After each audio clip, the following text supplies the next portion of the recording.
저처럼 시댁 식구에게 경기를 일으키는 사람이 또 있을까요?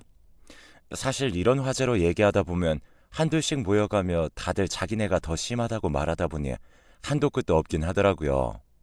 그건 그렇지만 그래도 제 경우는 보통 심한 게 아닌 것 같아요. 임신 중에 쌓인 게 평생을 간다는데 그게 꼭 남편에게만 국한된 건 아니더라고요. 저는 평생 시댁에 대해 잊지 못할 것 같아요. 우리 시부모님은 제가 결혼한 이래 얼마나 저를 들들 볶았는지 몰라요. 애가 왜 안 들어서냐, 어디 문제가 있는 거 아니냐 하면서 아주 험상궂은 말들을 반복하셨는데요. 솔직히 100번 양보해서 마음으로야 무슨 생각 못 하겠나 싶어요. 그런데 굳이 그걸 알게 할 필요는 없는 거잖아요. 매일 저를 불러다가 앉혀놓고서는 온갖 잡일거리를 다 시켜가며 그렇게 구박을 하는 겁니다. 당시 저희 시댁은 특이하게도 결혼한 시누이가 들어와서 같이 살고 있었어요. 왜냐하면 아주버님이 멀리 해외 출장을 가 계신 바람에 집이 오래도록 비워져 있었는데요. 그런 상황이니 아주버님이 귀국할 때까지 2, 3년만이라도 들어와서 살자며 자기 친정으로 들어온 거죠. 혼자서 애 키우기 힘들다나요? 아무래도 애가 셋이었으니 그건 이해가 갔어요. 그리고 기존에 살고 있던 집은 세를 주고 그렇게 생계에 조금이나마 보탬이 되려고 했던 모양이더군요. 일단 그것만으로도 집안이 복작복작해서 정신없어 죽겠는데 어머니와 신우는 툭하면 저를 그렇게 시댁으로 호출해서는 밥을 먹자는 둥 뭘 하자면서 자꾸 은근히 일손을 필요로 하더라고요.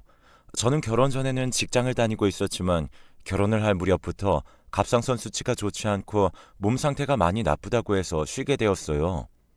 상견례 때도 그런 말들을 나눴고 그럼 이미 며느리 몸 상태가 딱히 좋지 않다는 걸 다들 알고 있는 거잖아요. 그걸 알면서도 저를 불러다가 설거지를 시키고 나물 묻히고 뭐 하는데 와서 배우라는 둥 자꾸 호출하시는 거예요. 엄연히 저는 집에서 좀 쉬면서 기운을 차려야 하는 사람인데 말이죠. 게다가 시인우는 뭔데 자기가 옆에서 저더러 오라가라 하는 건지 제가 무슨 결혼을 남의 집 아들 잘 키우고 살려고 한 것도 아니고 뭘 자꾸 봐달라고 하는 건지 모르겠어요.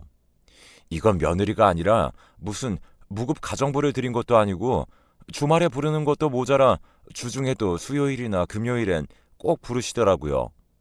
이후로도 여전히 저는 가기 싫어서 이 핑계 대고 안 가고 저 핑계 대고 안 갔지만 신우와 어머니는 더 이상 제가 이렇게 빠지는 꼴을 볼 수 없었는지 나중엔 본인 아들을 매수해서는 꼭 같이 오게 하는 게 아니겠어요. 저는 시댁 갈 때마다 얼굴이 완전 굳은 채로 가고 그러면 꼭 제 얼굴을 보고 신우는 한마디씩 하더라고요. 아우 무슨 도살장 끌려왔어? 그렇게 인상 쓰고 있으면 우리 식구들은 너 무서워서 어떻게 밥을 먹으라고. 기분 좀 풀어 얼른. 기왕 어른들이 있는 곳 왔으면 어린 사람이 맞춰야지. 그게 뭐야? 우리 집 애들 보기도 창피하지 않아? 아유, 옳게 무서워서 다음부턴 오라고도 못하겠네. 다음엔 오지 마. 절대. 어? 이러면서 웃는 건지 비꼬는 건지 모르게 자꾸 살살 약을 올려대더라고요. 그 말에 남편은 더 반응하면서 인상을 팍 쓰면서 자기 누나가 아닌 저에게 성질을 내는 거 있죠. 유미야, 기분 좀 풀어. 어? 왜 그러는 거야? 너 맨날 우리 집 올 때마다 그런 표정으로 온 거야? 늘 우리 가족들의 눈치를 보게 하는 거냐고. 생각해보면 저도 참 바보 같은 게 이때쯤 결혼이고 뭐고 다 엎어버렸어야 하지 않았나 싶어요. 남편도 없이 혼자 시댁에 매주 2, 3일은 꼬박꼬박 갔던 자기 부인에게 잘 다녀오라고 고생했다는 말은 안 하고 그저 그걸 흐뭇해하고 당연한 줄 알고 있더라고요. 이후로 몇 번이나 남편이 가자고 했지만 그냥 누워서 못 들은 척하고 안 가기도 했고 남편이 그걸로 삐치거나 서운해해도 모른 척했어요. 나중에 신우한테 몇 번이나 연락이 와서는 안 와도 된다고 했다고 그걸 그대로 고지고대로 듣고 안 오는 사람이 어디 있냐고 면박을 주더라고요. 그래도 일단은 끝까지 무시했어요. 왜냐하면 가지 않을 때 해방감이 너무 컸거든요. 그래서 안 가고 있는 몇 달 동안 생각도 못했던 아기가 우리에게 찾아오게 되었어요. 아무래도 그간 제 몸이 안 좋기도 했지만 일단 마음 상태가 편안해서 그랬던 걸까요? 정확한 이유는 알 수 없지만 아무튼 이런 소식 자체는 너무 기뻤죠. 초기부터 무척 조심했고 제가 몇 번이나 남편을 말린 탓에 임신 안정기가 되어서 양가에 소식을 알릴 수 있었답니다. 일단 양쪽에서 다 기뻐하시긴 했는데 시댁에서는 성별부터 빨리 알아오라며 무슨 아기를 위한 안전검사 같은 내용들은 관심도 없는지 그것만 자꾸 성하시더라고요. 정말 그쪽 집안과 도저히 상종하고 싶지 않을 정도로 정 떨어지게 하는 말만 차고 넘쳤어요. 남편은 바보같이 또 그 내용들을 저에게 그대로 전달해 오는데 제가 너무 스트레스 받아서 그런 얘기 좀 하지 말라고 했습니다. 명준 씨, 어머니랑 형님이 하신 말들 좀 나한테 일일이 다 전하지 마. 자기도 나한테 그런 말 하면서 내가 기분이 좋을 거라고 생각하는 거야? 듣고 서로 기분 나쁠 얘기들을 왜 자꾸 그렇게 하는 거야? 듣고 뭐 나보고 행동을 고치던지 변하라고? 내가 왜 그렇게 해야 되는데? 그러자 남편도 나름 뭐가 쌓였던 건지 또 따지기 시작하더군요. 내가 뭐 너한테 대단한 얘기라도 했어? 그냥 우리 누나랑 엄마가 성별을 궁금해한다는 얘기잖아. 그런 얘기들도 못해. 손주랑 조카를 봐서 너무 기쁘고 좋아서 그런다는데 너 진짜 예민하고 별난 것 같아. 그러니 어른들이랑 어울리지도 못하고 맨날 자리를 피하기만 하지. 나도 이제 장인어른이랑 장모님한테 전화 오면 안 받을 거야. 진짜 기가 막히다 못해 코가 막힐 지경이더군요. 대체 어쩌라는 건지. 그래서 마음대로 하라고 했어요. 마음대로 해. 언제 우리 엄마랑 아빠가 당신한테 전화한 적 있어? 아니, 그러는 당신은 먼저 우리 집 사이가 되어가지고 안부 전화라도 한 적 있냐고. 나보고는 안부 전화 일주일에 한 번씩 안 한다면서 맨날 어머니랑 형님한테 전화가 그렇게 걸려왔는데 자기는 뭐 하는 거야? 우리 집에서 매일 당신한테 쪼아대는 가족이 누가 있는데? 뭐야? 쪼아댄다고? 말 다 했어 너 지금? 이쯤 되니까 신우랑 어머니가 딱히 이상한 게 아니었음을 너무 늦게 깨달았지 뭡니까? 그냥 이 집은 다 한통속이에요. 남편부터 시어머니, 신우, 그냥 가족이기에 다 이런 인간들이었을 뿐이더라고요. 그런데 제가 늦게 알았고 남편은 그 안에서 괜찮은 사람이며 내 편을 들어줄 사람으로 잘못 착각했던 거예요. 어머니랑 신우는 그냥 자기 동생이자 아들을 장가 보내놓고 걱정이 많아서 유난히다 못해 저렇게 사람을 미친 듯이 잡아대야 성이 풀리는 이상한 사람들이라고 생각했거든요. 남편은 이런 부분에서 중재를 잘 해주겠지. 나는 남편만 믿고 결혼했으니까 이렇게 생각했는데요. 결국 시집살이는 남편이 시키는 것이더라고요. 남편이 이런 식으로 생각이 꽉 차 있으니 시댁에서 저를 만만하게 보고 선을 마구 넘어대는 것 같았죠.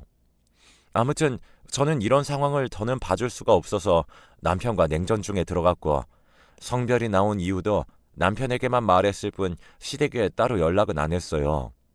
남편도 제가 자기네 가족들과 전혀 연락 안 하는 모양새를 보고 포기했는지 본인이 직접 말을 했나 봐요. 하루는 집에 누워 있는데 어머니께 전화가 온 거예요. 누워서 받다가 너무 스트레스가 받아서 그만 자리에서 일어났어요. 유미, 너 딸 가졌다며?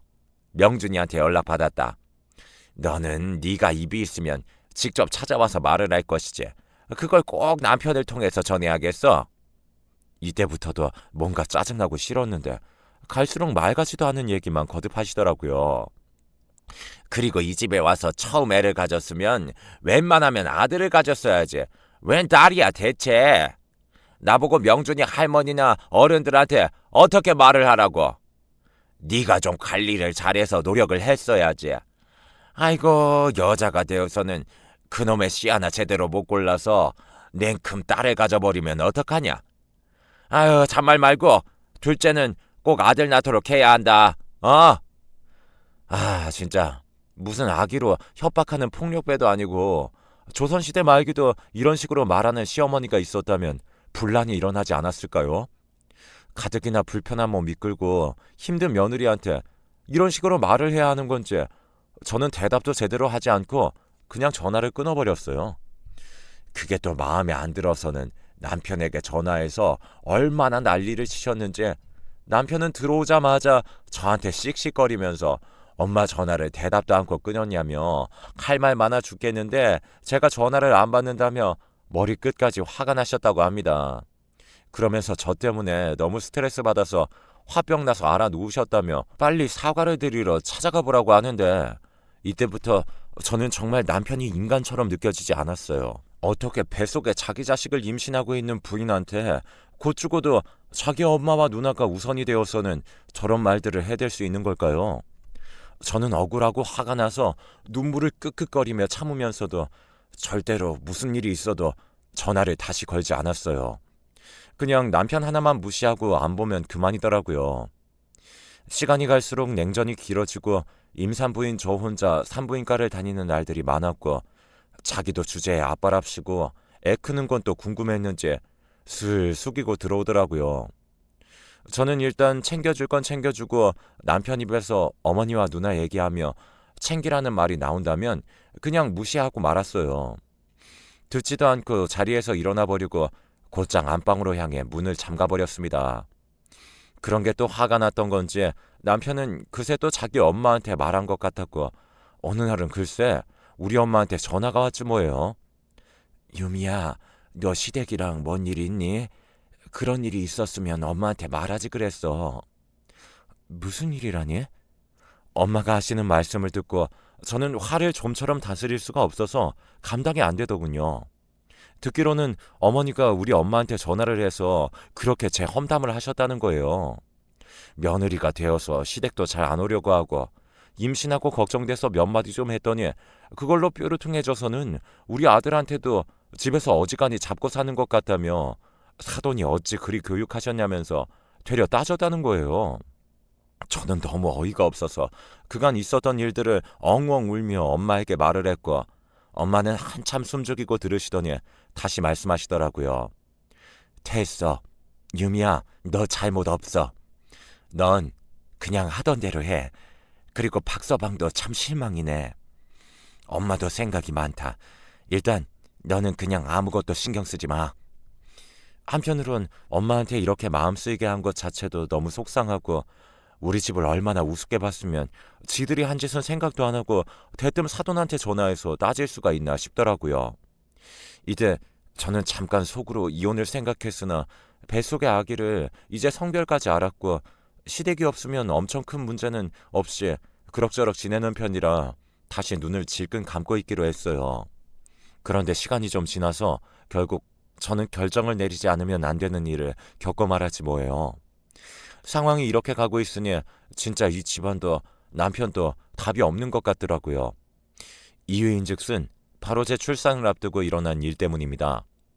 저는 조리원이며 이것저것 필요한 것들을 진작부터 준비해 두었고 수술로 낳을 예정이었기 때문에 많은 것들을 알아보고 있었어요. 수술 때 아이를 낳고 입원해 있는 동안은 아무래도 남편의 도움보다는 엄마의 도움이 더 필요할 것 같아서 엄마께 얘기를 해두었고요. 그렇게 만반의 준비를 해두었는데 어째 짐을 싸고 준비를 하는 저를 보면서 남편의 표정이 영 어색한 거예요. 제가 오전 중에 수술이라고 말을 했고 나와 엄마를 데려다주고 나면 당장 옆에선 할 일이 없으니 이것저것 잘 챙겨서 있으라는 말을 했는데요. 대답이 시원치 않고 자꾸 제 눈치를 보길래 답답해서 왜 그러냐고 했어요. 남편은 이때다 싶었는지 겨우 말을 꺼냈는데 그 말을 듣고 저는 진짜 이 인간이 내 남편인지 뭔지 온갖 분노가 안쪽에서 올라오더라고요. 저기 그게 왜 이렇게 뜸을 들여? 빨리 말해. 무슨 일이야? 왜 자꾸 대답을 흐지부지하게 해? 그게 저 그날 말이야. 일이 있어. 이때부터 피가 거꾸로 솟을 것 같더군요. 아니, 제가 자기 아이를 출산하는 날인데 무슨 일이 있다는 거예요? 남편의 회사는 스트레스를 많이 주는 걸로 유명하긴 하지만 보통 부인이 출산하는 날까지 잡아두지는 않으니까요. 뭐냐고 물어봤는데 남편이 눈을 꽉 감고서 잽싸게 답을 하지 뭐예요. 저는 그 말을 듣고 안 그래도 심한 빈혈이 더 휘청이게 와서 숨을 몇 번이나 내쉬었어요.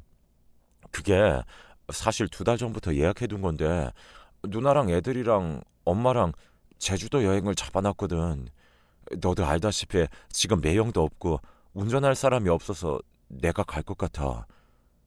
저는 한 템포 쉬었다가 소리도 못 지르고 그냥 마냥 어두운 소리로 천천히 말했어요. 지금 미친 거 아니냐고. 부인 출산 날에 시댁 가족여행 가서 운전이나 하고 있는 남편이 어디 있느냐고. 그렇게 말이에요. 그랬는데도 남편은 도저히 빠져나올 수 없는 상황이라는 걸 계속 저한테 설득하는데 정말 이제 제가 그제 돌아버리지 않고 맨정신에 들은 것만으로도 스스로를 칭찬해주고 싶을 정도예요. 엄마도 건강도 많이 안 좋으시고 이제 언제 또 이렇게 여행을 해보냈냐고 하시더라고. 사실 너랑도 같이 가려고 했는데 네가 몇 달 전부터 가족 모임에도 자꾸 안 나왔고 우리도 2달 전에 미리 예약해둔 건데 진짜 이렇게 당일날 수술 날짜가 겹칠지 진짜 몰랐어. 이제 와서 미루는 건 우리도 넉넉지 않은 형편에 다 예약해놔서 취소하기도 돈이 너무 많이 나올 것 같고 애들도 너무 기대하고 있거든. 가서 무릎 안 좋은 엄마나 아이 셋 챙기는 누나가 운전할 수도 없고 내가 해야 하는 게 맞는데 그래서 말을 못했어. 이번만 좀 이해해주면 안 될까? 아니 이번만? 이번만이라며 이런 말 하고 있는 입장에서 어디 감히 이번만? 이후에 2번째로 또 애를 낳은 일이 있을 거라고 겁도 없이 상상하는 걸까요? 누가 자기 애를 더 가져줄 거라고 생각하는 걸까요? 진짜 꿈도 어지간히 크다고 욕을 해주고 싶은데 저는 이 얘기를 듣는 내내 너무 서럽고 진저리가 나서 그냥 이런 남편 따위 없는 게 낫겠다 싶더군요. 어차피 제가 수술하고 병원에 입원해 있는 동안 그 처리도 엄마가 해주실 거니 남편은 그때 그냥 집에 있으라고 하려고 했거든요. 그런데 제가 이렇게 결정해서 말을 해주는 것과 본인이 자기 임의대로 내 걱정은 전혀 하지도 않은 채 멋대로 결정해서 저한테 통보하는 건 전혀 다른 거잖아요. 저는 다 짜증나서 그래 그렇게 하라고 그럼 아침에 나랑 엄마랑 태우고 가라고 했더니 그것도 뭐라고 하는 줄 아세요? 유미야 진짜 이번만 봐주면 안 될까? 아침 일찍 비행기라서 새벽까지 나가야 돼. 그냥 전날 장모님이 여기서 주무시고 같이 택시 타고 나가면 안 되나? 혹시 캐리어 무거우면 병원에 미리 전화해서 전날 캐리어 맡겨두는 건 되지 않아? 내가 전화 한번 해볼까? 이 순간 저는 그냥 눈을 지그시 감고 속으로 몇 번이나 이러면 안 된다고 이 화가 다 애한테 간다고 너는 이걸 무조건 견뎌야 한다며 계속 되뇌었어요. 겨우 숨을 들이쉬면서 참다 그냥 안방으로 들어와 바로 문을 잠가버렸고 침대에 누워 서러움에 얼마나 울었는지 몰라요. 남편은 눈치를 보면서 문을 두드리며 미안하다고 했는데 그 말도 가증스러워서 귀를 막아버리게 되더군요. 이후로 몇 시간이나 지나 정신을 좀 차리고 엄마한테 전화해서 그날 남편이 사정이 있어서 그날 당일 자리를 못 지킨다고 말했어요. 엄마는 너무 황당해 하시면서 애 낳는데 아빠가 어디가 있는 거냐고 어이없어 하시더라고요. 괜히 엄마에게까지 근심을 끼치고 싶지 않아 더는 얘기하지 않았고 저는 그렇게 얼마 지나지 않아 당일날 새벽까지 나가는 남편을 보며 한숨을 푹 쉬어가며 엄마와 함께 병원으로 향했어요. 그리고 무사히 예쁜 딸을 얻었고요. 남편은 너무 꼴보기 싫었고 몇 번이나 전화가 걸려왔는데 받지 않았어요. 실제로 아파서 받을 정신도 없었고요. 나중에 우리 엄마께 전화를 해서 아무것도 모르는 엄마는 그냥 사진들을 몇 장씩 보내주셨더라고요. 그리고 제가 한창 입원해서 모유 수유 때문에 왔다 갔다 하고 엄마로부터 부축을 받고 있을 때쯤 겨우 주변에 연락을 돌리고 통화를 좀 할 수 있었어요. 태어난 아기도 너무 예뻤지만 마음이 너무 우울하고 지치더군요.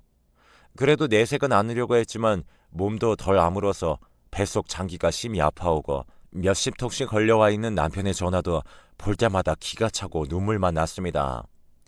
아기를 낳은 지 2째 날이 되었을 때 가급적 많은 생각을 안 하고 회복에만 집중하려던 차에 또 전화가 왔어요. 엄마가 너무 그러지 말고 박서방도 미안해서 전화하는 걸 텐데 받아보라고 하더군요. 저도 받아서 실컷 욕이나 해주자는 생각으로 받았는데 글쎄 남편의 목소리가 이상했어요. 왜 그래? 뭐야? 무슨 일 있어? 그게 여기 지금 사고가 났어. 사고라니? 진짜 너무 황당스럽더라고요. 갔으면 곱게 다니고나 할 것이지. 또 무슨 사고를 쳤다는 건지. 계속 횡설수설하는 내용을 들어보니 정말 어이없는 상황에 그쪽에서 벌어져 있었어요. 렌트카를 빌려 어딘가로 이동하던 중 교통사고가 크게 나버렸고 그 사고로 인해 남편과 신우 조카들도 적지 않은 부상을 입었지만 어머니가 아주 심하게 다치셔서 그만 두 다리가 부러지게 된 거예요. 가뜩이나 무릎 약하고 안 좋다고 매일 앓던 소리를 하셨던 분이 사고로 인해 정말 말도 안 되는 상황에 처하게 된 거죠. 그나마 남편과 조카들은 덜한 편이었는데 신우도 통원 치료가 꽤나 필요한 부상을 입고 힘들어한다는 내용이었어요. 올라오는데 시간이 좀 걸린다는데 진짜 너무 갑갑해서 한숨만 푹푹 쉬게 되더군요. 와중에 옆에서 이 통화 내용을 다 들으신 엄마는 그제서야 왜 이 자리에 본인 사이가 없는 건지 진실을 알게 되셨고 분노로 좀처럼 몸을 추스르지 못하게 되었어요. 엄마는 욕을 하면서 어떻게 그럴 수가 있냐고 자기 새끼 낳는 순간에 지네 엄마랑 누나랑 놀러가서 저렇게 사고를 당한 거냐고 아주 난리를 치셨어요. 이런 모습을 보고 있으니 머리가 어지러워 죽겠는데 어쨌든 어머니도 보통 다치신 게 아니니 상황이 정말 위급하긴 하겠구나 싶더군요. 일단은 자리 잡힐 때까지 두고 보기로 했고 며칠이 지나 다들 서울로 올라왔어요. 그리고 저는 제대로 퇴원해서 조리원으로 갔고 나중에 남편이 뒤늦게 와서 아기와 저를 봤고요. 진짜 이때 남편 행색도 어찌나 한심하던지 자기도 자기가 죽을 죄를 진 건 알긴 아는 건지 눈도 잘 못 맞추더라고요. 아무튼 그런 상황에 있던 중에 저는 조리를 그럭저럭 하면서 다시 집으로 돌아오게 되었고 남들은 아기가 집에 오면 그 순간부터 힘들어서 그렇게 울고 못 잔다는데 우리 딸은 비교적 잘 자고 저를 힘들게 하지 않더라고요. 그렇게 며칠을 아기에게 안정적인 상황을 만들어주면서 상태를 보고 있는데 이때 어머니에게 전화가 왔어요. 아무래도 그렇게 다쳤다고 한 이유로 꼴 보기 싫어 죽겠지만 아무튼 큰 사고를 겪으셨다고 했는데 통화를 한 번도 안 해보긴 그렇더라고요. 그래서 그냥 일단 받았는데 내용은 정말 저를 기겁하다 못해 기절시키기 충분한 내용이었어요. 그리고 저는 그렇게 몇 번이나 머릿속으로 스치듯 지나갔던 이혼이라는 생각을 실현하기 위해 요즘 준비하고 있고요. 아이고, 너는 시애미가 이렇게 반불구가 되어버렸는데 연락도 안 해보고 하나밖에 없는 며느리가 그 모양으로 그래서 쓰겠냐? 아, 어머니, 죄송해요. 저도 애기 낳고 몸 추스르느라. 아, 됐고. 그 뭐냐. 내가 지금 이 모양이 돼서 움직이질 못해. 니네 신우도 아주 그냥 보통 크게 다친 게 아니야. 애들도 못 돌보고 있고 이거 뭐 간병인이라도 써야 할 판이다.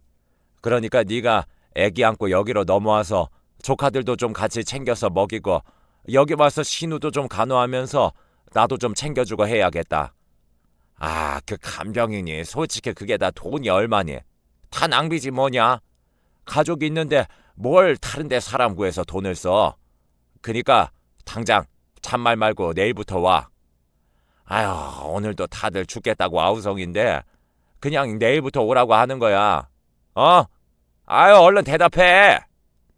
어이가 없더군요. 가족이요? 가족이 있는데 무슨 간병인을 쓰냐고요? 그럼 가족인 며느리가 그렇게 생사를 걸고 자식을 낳고 있는 동안 가족이라는 사람들은 어디가 있었나요?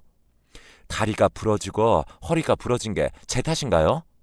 저도 수술하고 몸이 다 아물지 않아서 최대한 누워있기만 하고 있고 애기도 제대로 못 안아보고 있고 먹이는 거, 기저귀 채우는 거 다 저희 친정엄마가 하고 있는 현실인데 뭐라고요? 저는 이때 정말 토하듯 울음을 쏟아내면서 전화기를 집어던졌고 놀라서 들어온 친정엄마에게 모든 사실을 다 말해버렸어요.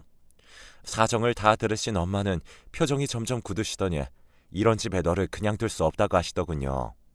게다가 제가 알기로는 남편도 이 사실에 동의를 안 할 리가 없다고 했어요. 지금 당장 애 낳고 누워있는 자기 부인보다 다리가 부러져서 몸을 못 쓰고 있는 엄마가 안쓰러워 죽겠는 사람이니까요. 한참을 고민하고 아빠와도 얘기를 나눈 끝에 저는 친정에 들어와 있고 남편에게는 이혼 서류를 보내놓은 후 어떤 연락도 받지 않고 있어요. 어찌 보면 제가 극단적으로 반응하는 것처럼 보일 수 있을지 몰라도 이 집은 평생 이런 식으로 굴러가겠다 싶더군요. 그러면 방법은 하나밖에 없어요. 거기 맞춰 살던지 싫으면 같이 안 사는 수밖에요. 귀여운 제 딸과 제 몸 하나 건사하기도 힘들어 죽겠는데 애 낳는 날 나만 빼놓고 지들끼리 탱자탱자 제주도에 놀러가서 그런 대형 사고를 겪고는 그 뒤처리를 저보고 하라고요? 죽어도 그렇게 못 살아요. 아주 그냥 셋이서 재미가 붙었는지 제 이혼 서류를 받고선 남편과 신우, 어머니까지 셋이 아주 시간이 많은지 돌아가면서 저한테 전화를 하고 협박식에 문자까지 보내고 계속해서 징징 울어대네요. 너무 징하고 진저리가 나서 이 집과의 모든 인연을 다 뿌리 뽑아버리고 싶습니다.